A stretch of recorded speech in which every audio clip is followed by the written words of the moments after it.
Brought to you by GTA, your island, your network.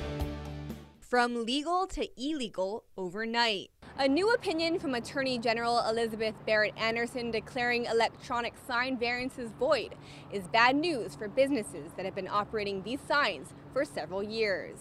Senators Michael San Nicolas, Tom Atta, and Will Castro introduced Bill 95 this week in an effort to protect these companies from going out of business.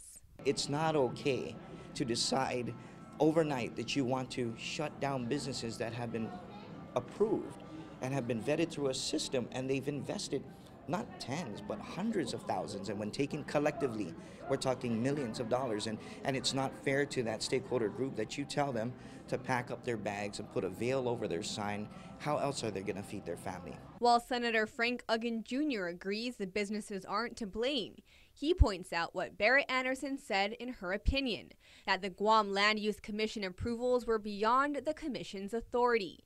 He thinks Bill 95 may be sending the wrong message. And that message is that because you have done this and it was illegal in the past, that we're recognizing that we're grandfathering you in, but make sure you don't do it again in the future. It just doesn't make sense.